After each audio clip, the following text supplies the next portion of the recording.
الحمدللہ، اللہ تعالیٰ کا لاکھ لاکھ شکر ہے کہ مالک الملک نے اپنی یاد کی توفیق اور موقع عطا فرمایا۔ لاکھوں اور کروڑوں درود حضرت محمد مصطفیٰ صلی اللہ علیہ وآلہ وسلم پر، جن کے طفیل مالک الملک نے یہ مہربانی عطا فرمائی۔ سامعین کرام، اللہ تعالیٰ نے قرآن پاک میں ارشاد فرمایا، اعوذ باللہ من الشیطان الرجیم، بسم اللہ الرحمن الرحیم۔ آپ صلی اللہ علیہ وآلہ وسلم پوچھیں کون سی چیز گواہی کے لیے بڑی ہے؟ آپ صلی اللہ علیہ وآلہ وسلم بتائیے، اللہ تعالیٰ وہی گواہ ہے میرے اور تمہارے درمیان، اور وہی کیا گیا ہے میری طرف یہ قرآن پاک، تاکہ میں ڈراؤں تمہیں اس کے ساتھ، اسے جس تک یہ پہنچے۔ کیا تم گواہی دیتے ہو کہ اللہ تعالیٰ کے ساتھ معبود اور بھی ہیں؟ آپ صلی اللہ علیہ وآلہ وسلم فرما دیں کہ میں تو ایسی گواہی نہیں دیتا۔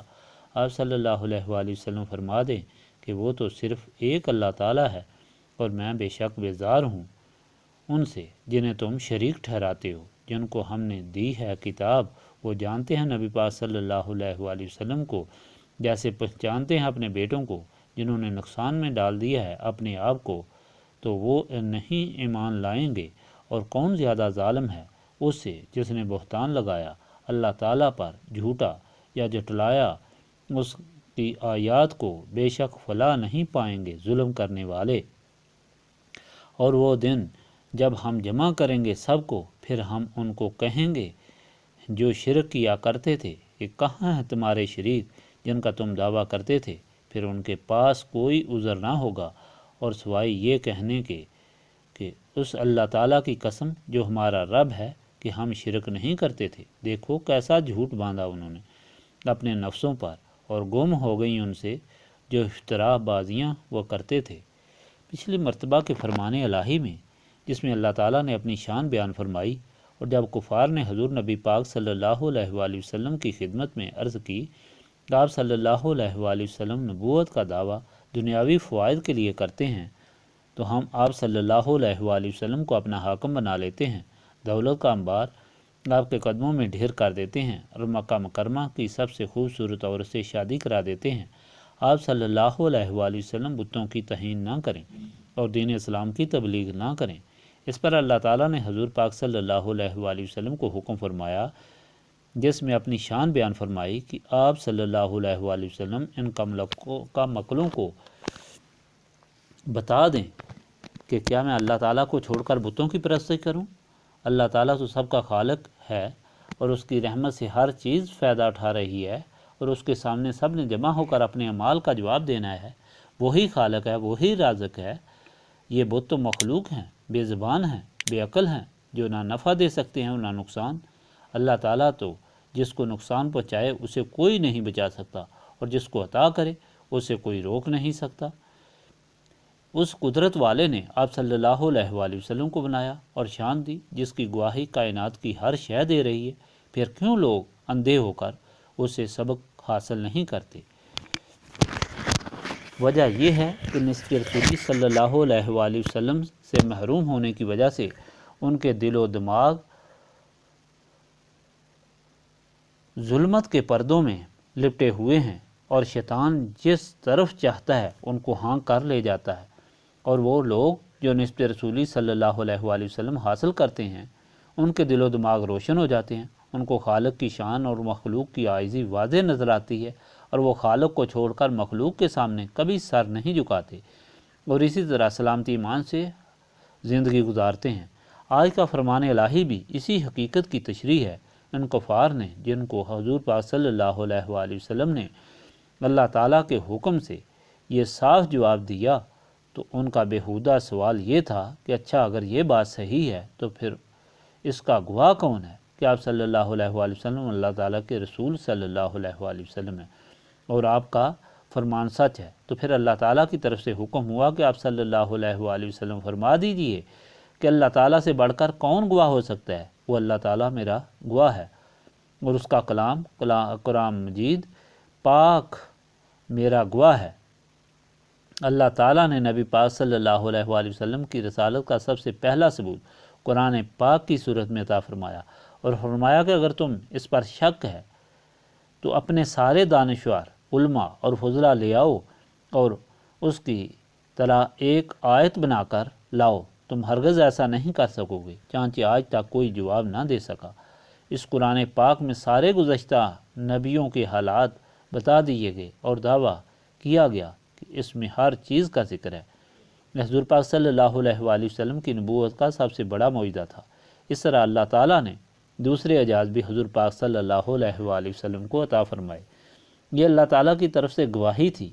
اگر سب کا ذکر کیا جائے تو نہ اتنا وقت ہے اور نہ جگہ، صرف نمونے کے طور پر دیکھ لیں کہ حضور نبی پاک صلی اللہ علیہ وآلہ وسلم کی پیدائش کے وقت آپ صلی اللہ علیہ وآلہ وسلم کی والدہ مائدہ نے فرمایا کہ اتنی روشنی تھی کہ میں نے شام کے محلات دیکھے، کیسر و کسریٰ کے محلات کے کنگرے گر گئے۔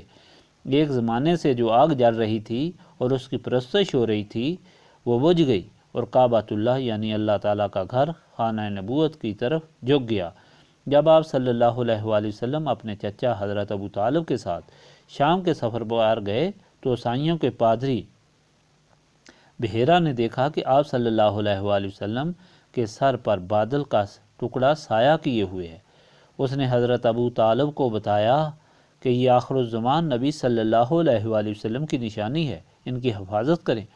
آپ صلی اللہ علیہ وآلہ وسلم کے حکم سے کنکریوں نے ابو جہل کے ہاتھوں میں کلمہ پڑا، چاند دو ٹکڑے ہو گیا، سورج لوٹ آیا، درخت چل کر خدمت میں حاضر ہوئے، جانوروں نے سجدے کیے، انگلیوں مبارکہ سے پانی کی نہریں بہنا شروع ہو گئیں، نکلی ہوئی آنکھ حضور نبی پاک صلی اللہ علیہ وآلہ وسلم کے ہاتھ لگانے سے درست ہو گئی، درخت کی ٹہنی نے تلوار کا کام شروع کر دیا، اور چند آدمیوں کا کھانا ہزاروں کے لیے کافی ہوا، غریب امیر ترین بن گئے، بے ادب بادشاہ کی حکومت فنا ہو گئی۔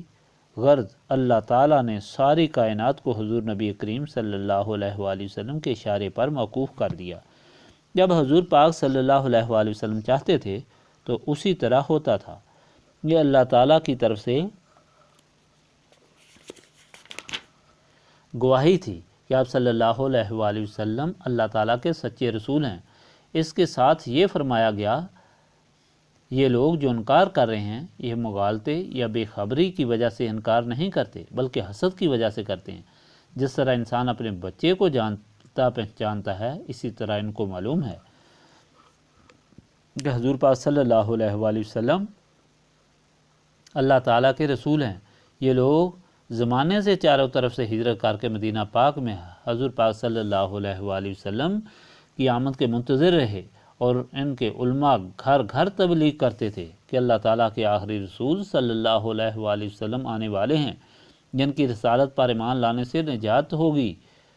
عامر فاسق جو پہلے عامر راہب مشہور تھا، جو پہلے حضور نبی پاک صلی اللہ علیہ وآلہ وسلم کی شان کی پیش گوئی اور تبلیغ کرتا رہا، لیکن حضور پاک صلی اللہ علیہ وآلہ وسلم کی آمد پر حسد اور بغض کی وجہ سے منکر ہو کر مخالف ہو گیا، تو اللہ تعالیٰ نے حکم فرمایا آپ صلی اللہ علیہ وآلہ وسلم ان کو فرما دیں، تم اگر شرک کرتے ہو، منکر ہو، تو ایک دن تمہیں اللہ تعالیٰ جمع فرمائے گا، اور پھر اس وقت تمہارے پاس کوئی جواب نہیں ہوگا سوائے شرمندگی کے، اور تمہیں عذاب جہنم کی سزا ہوگی۔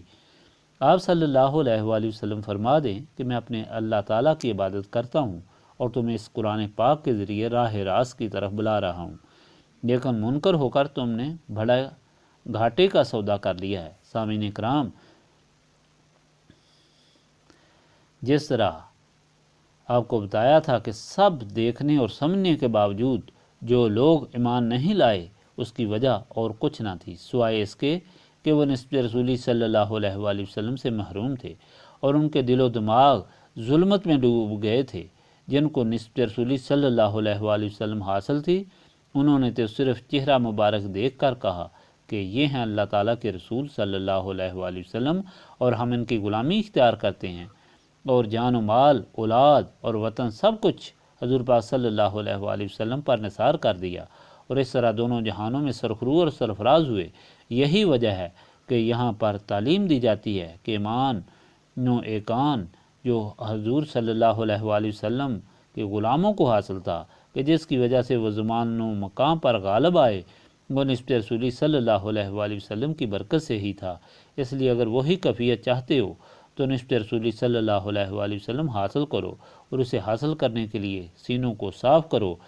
اس وقت حضور نبی کریم صلی اللہ علیہ وآلہ وسلم کے دیدار سے سینے صاف ہو جاتے تھے، اب کثرت یاد الہی سے ہوتے ہیں، اور یہی اس محفل کی غرض و غایت ہے۔ استغفر اللہ العظیم الذی لا الہ الا هو الحی القیوم واتوب الیہ۔ استغفر اللہ العظیم الذی لا الہ الا هو الحی القیوم واتوب الیہ۔